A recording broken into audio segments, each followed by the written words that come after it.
Je sais qu'il y avait pas mal de débats concernant Giulia et son arrivée du côté de NXT, et bien là avec ce match, je pense qu'elle a mis fin à tous les débats. Et bonjour à toutes et à tous, on se retrouve aujourd'hui pour mon récap de NXT du 6 mai 2025. Le show va s'ouvrir directement avec Joe Hendry et les nouveaux champions par équipe, Hank Welker et Tank Ledger face à Dark State. Cette fois-ci, le membre de Dark State qui ne va pas combattre, c'est Saquon, un combat qui va durer 12 minutes et c'était un bon match, très divertissant. Encore une fois, je dois le dire, je ne suis pas convaincu par la prestation de Dark State. Alors c'est correct, encore une fois, ce n'est pas mauvais, c'est pas catastrophique, mais j'en attends un peu mieux. Alors je sais bien qu'ils sont jeunes, je sais bien qu'ils n'ont pas tous de l'expérience, mais j'en attends un peu mieux. Ils ont une large domination dans le match et leur domination, on est à deux doigts de s'endormir, vraiment. Alors que de l'autre côté, on est plein d'énergie, plein d'envie. On a un segment plutôt très drôle avec Joe Hendry qui enchaîne les Follow Slam et qui a deux doigts de faire un Follow Slam sur l'un des partenaires de son équipe. C'était très drôle. Il y a une vraie alchimie entre les trois babyface, ça fonctionne très bien. Mais de l'autre côté, il me manque un truc. Il me manque encore un truc du côté de Dark State. Je ne sais pas si vous avez le même ressenti que moi, n'hésitez pas à me le dire en commentaire de cette vidéo,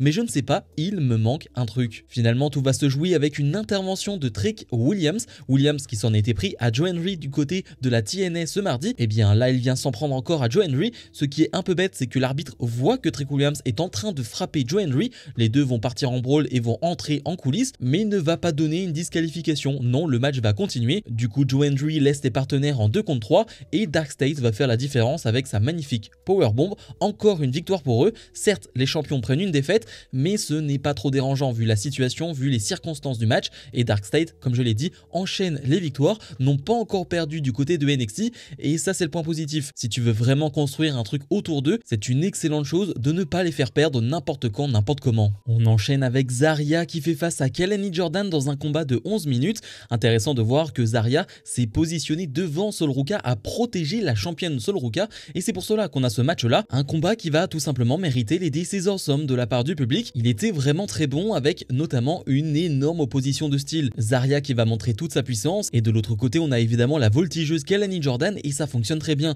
J'étais déjà ravi sur le papier de voir Zarya un peu combattre en solo parce qu'il est vrai qu'avec sa récente équipe avec Sol Ruka, on ne l'a pas vu énormément combattre en solo et puis même dès qu'elle est arrivée du côté de NXT, il y a eu énormément de monde dans cette division féminine donc elle n'a pas pu faire directement sa place et avoir d'énormes matchs au sommet. Elle en a eu un ou deux mais c'était pas assez suffisant pour réellement juger son niveau donc je suis bien content de la voir dans ce type de match là et elle nous montre que c'est une catcheuse très solide. Comme je le disais, on a une vraie opposition de style, on a une Kelani Jordan qui va essayer de voltiger, qui va prendre l'avantage en sautant justement à l'extérieur du ring, des moonsaults, des springboards. J'aime énormément sa leg drop qu'elle nous fait dans le coin du ring, c'est assez sublimissime, alors que de l'autre côté on a une Zarya qui ne réfléchit pas. Énorme droite, énorme chop et surtout énorme spear, ça ne réfléchit pas une seule seconde. Le spear qu'elle porte après le 450 splash esquivé, il est sublimissime, mais tout va se jouer à l'extérieur du ring avec une Kelani Jordan qui va se retrouver dans les bras de Sol Ruka. Et là je me dis qu'à ce moment là on connaît bien trop le catch. Zarya va se jeter sur Kelani Jordan et va porter un spear malencontreux sur Sol Ruka.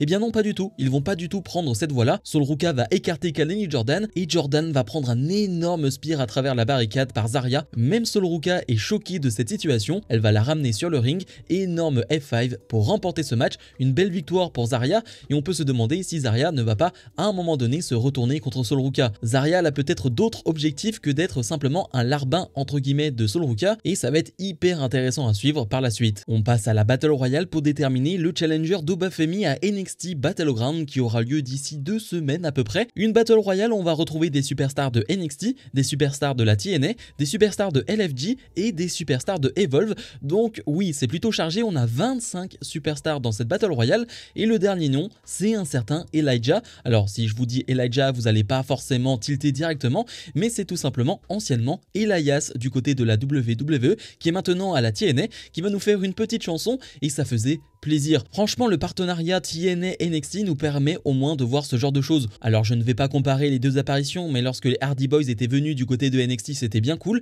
et bien là revoir un Elijah alias Elias du côté de NXT c'est vraiment très sympa. La Battle Royale elle va être très longue hein. On est sur 25 minutes quelque chose comme ça et c'est sans doute ce que je reproche le plus à cette Battle Royale parce que finalement on est 25 au tout début et je trouve que ça met un peu trop de temps à dégraisser. Pendant trop longtemps on est trop dans ce ring ce qui fait que finalement je n'apprécie que les 5, 6, 7 dernières minutes, sinon c'est assez long, assez lent. Alors oui, on a des spots assez sympas par-ci par-là, on a de belles performances par-ci par-là, un Trick Williams qui va faire pas mal le ménage, qui va ensuite se faire attaquer par un Joe Hendry et du coup Trick Williams va se faire éliminer, c'est plutôt malin et je pense que les deux se retrouveront du côté de NXT Battleground, mais oui, c'est un peu trop un gros bordel, il y a vraiment trop de noms dans cette Battle Royale. Ce que je retiendrai, c'est les 4-5 derniers noms où on a du Devon Evans, du Sean Legacy de Evolve. Alors je n'ai pas eu le temps d'enchaîner avec Evolve, je n'ai vu qu'un épisode, mais j'ai vu Sean Legacy et Sean Legacy va nous faire quelques enchaînements avec Devon Evans de très haut niveau qui donnent envie d'en voir plus. Les deux vraiment ont une alchimie, les deux vont à 2000 à l'heure, ça m'intéresse, j'ai envie d'en voir plus.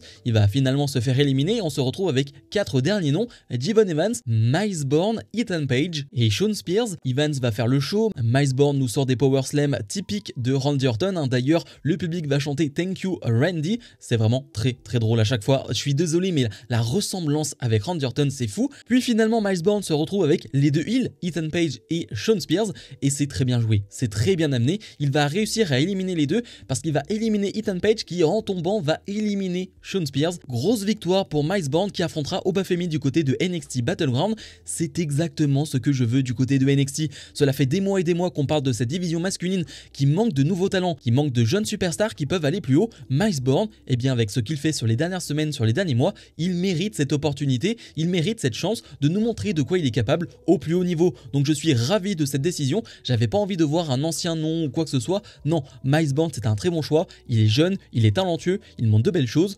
franchement je suis content. On passe à Jada Parker face à Carmen Petrovic, une Carmen Petrovic qui est toute seule maintenant, il n'y a plus de Ashante Adonis. C'est un match qui va durer 4 minutes, un match qui a eu lieu parce que en coulisses, comme toujours du côté de NXT, on a eu quelques embrouilles avec notamment une Tia Hale qui a été inclue dans cette histoire et qui sera inclue dans l'après-match, on en reparlera. C'est un match qui va durer 4 minutes et en vrai il n'y a pas grand chose à en dire. On a une domination de la part de Jada Parker qui montre sa puissance et de l'autre côté on nous vend une Carmen Petrovic qui met en avant de nouveaux atouts. Certes on la connaît pour ses kicks, son jeu de jambes, elle est vraiment très forte là-dedans, mais les commentateurs vont nous vendre une nouvelle Carmen Petrovic capable d'un peu voltiger. Alors ça arrive à une ou deux reprises avec notamment un suicide dive qui est plutôt pas mal, mais sinon c'est bien trop court pour en dire plus. Jada Parker va remporter ce match, après le match elle va s'en prendre encore à Carmen Petrovic et Tia Hale va venir et va prendre le coup de hanche de la part de Jada Parker.